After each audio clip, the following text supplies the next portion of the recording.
E eu cresci com uma independência perigosa, porque eu não tinha conhecimento de fato de Deus e nem dos ensinamentos dele, do que era certo, do que era errado. E eu aprendi o certo e errado com o mundo, que distorce muito tudo da forma que Deus ensina e que Deus criou.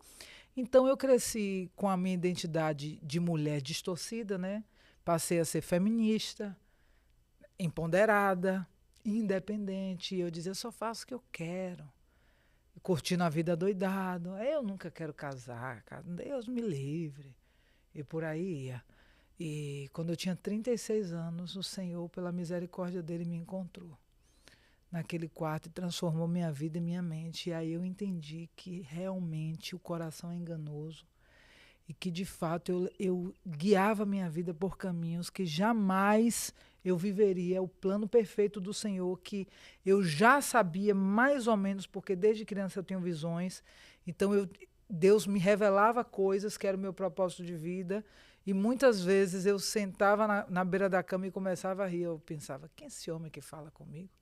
Mas não tem como eu viver essas coisas. E ria e falava assim, mas só se eu só nascer de novo, eu não nasci freira. E eu nunca ouvi na minha vida que existia um nascer de novo.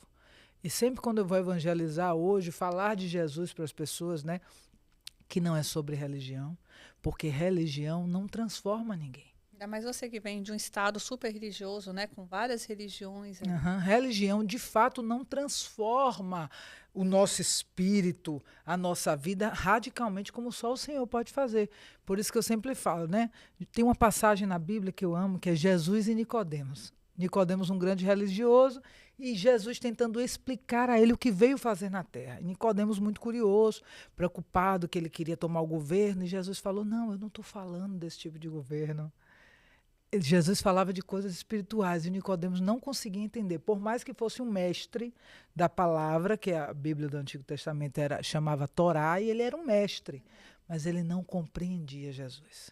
Por isso que tem tanta gente hoje que sabe a Bíblia inteira, mas não tem entendimento espiritual. E vive de forma ainda que não teve uma vida transformada, por mais que tenha o conhecimento, mas sabedoria é o conhecimento aplicado, e Jesus nós precisamos experimentar. E quando Jesus fala para Nicodemos, é necessário vos nascer de novo. Aquele que não nascer da água e do Espírito não verá o meu reino. E Nicodemos fala, como nascer de novo? E eu fui de uma religião chamada Espiritismo, de Allan Kardec, e eles ensinam a reencarnação. Porque eles pegam esse trecho e entendem que o nascer de novo é você morrer, voltar para a barriga e voltar como outra pessoa. E Nicodemos fala sobre isso. Se você buscar entendimento em Deus, está claro na palavra. Porque Nicodemos fala assim, mas como que eu faço? Eu tenho que morrer e voltar para a barriga da minha mãe? E Jesus fala, não. Aquele que é nascido da carne é carne. Aquele que é nascido do Espírito é Espírito.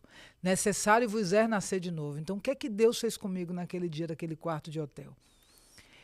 Ele veio com aquela presença maravilhosa. E eu já tinha tido várias experiências antes.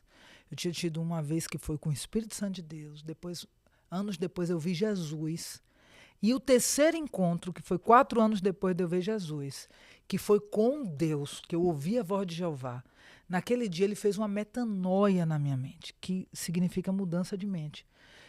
E eu não sabia que esse trecho de Jesus com Nicodemos no original, o nascer de novo, quando Jesus fala, o original significa metanoia, que é justamente a mudança de mente. E eu não tinha esse conhecimento, então falava, olha, naquele dia Deus fez um transplante de cérebro em mim. E realmente, porque é uma metanoia, é mudança de mente. E eu entendi, vivendo, experimentando Jesus, o que é o nascer de novo. Que é algo que a gente não pode fazer em nós mesmos, não vem de nós, é um poder do céu para a terra. É algo que só Deus pode fazer em nós. E quando Ele nos enche do Espírito Santo de Deus, que Ele nos batiza com o Espírito Santo de Deus, então nós passamos a se tornar outras pessoas. Aí a gente nasce de novo, como Ele disse. Porque eu era uma pessoa num dia e no outro dia eu era outra. Eu via tudo diferente, eu pensava tudo diferente, eu falava diferente. E ali o Senhor começou a me conduzir realmente como um bebê que acabou de nascer, e embora eu tivesse 36 anos, eu precisaria aprender a viver tudo de novo. porque eu aprendi durante 36 anos de uma forma que não é a forma correta do Senhor. E ele teve que me explicar quem eu era, para que eu estava aqui. O que ele espera do ser humano que se torne filho, que se relacione com ele, que manifeste a glória dele. Então eu descobri que nós podemos ser templos do Espírito Santo de Deus, onde Deus habita agora. Isso é tremendo. Eu não tinha conhecimento disso. E aquela bondade que eu passei a ter, aquele amor pelos perdidos que eu já tinha, mas ficou infinitamente maior, aquilo não vinha de mim. Coisas que eu falava a Bíblia, minha irmã. Coisas que eu nunca li na minha vida. E com o passar do tempo eu ia abrindo a Bíblia.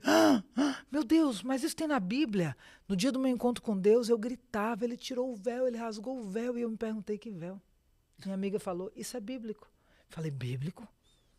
E no dia seguinte eu saí nas ruas e um morador de rua me gritou, pastora, eu estava com roupa de malhar, fazendo caminhada. Ele disse, pastora, ore por mim, você tem água, eu tenho sede. Eu falei, pastora, eu tinha muito preconceito. Não, pastora não, aí também já é demais, eu pensei. E água? Nunca me pediram água. Por que ele me pediu água? Depois eu vim saber a história de Jesus com a mulher samaritana, falando que ele tinha uma água, que se ela bebesse, nunca mais ela teria sede. E eu não conhecia essas coisas. Então, minha irmã, só quem mata a nossa sede é o Senhor, é o Espírito dele em nós. Todo ser humano ele tem um vazio, ele sente um vazio que a gente vai tentando preencher com várias coisas. Pensa que é um relacionamento, pensa que é o trabalho, que é o dinheiro, que é o sucesso. E a gente vai conquistando. E quando a gente conquista, a gente sempre quer mais. Nunca é suficiente. Mas, de repente, quando a gente tem um encontro com Deus, que é Ele que nos encontra, é Ele que nos aceita, é Ele que nos chama. Né? As pessoas ficam na igreja, hoje eu aceito Jesus. Gente, se não for Ele que lhe toque, que lhe conduza, você não vai aceitar Ele nunca, você não vai querer Ele nunca. Então, é Ele que realmente faz todas as coisas e a gente só faz obedecer porque ama. Ô, Carly, você, é lindo você falar isso porque você era uma cantora. Eu era cantora.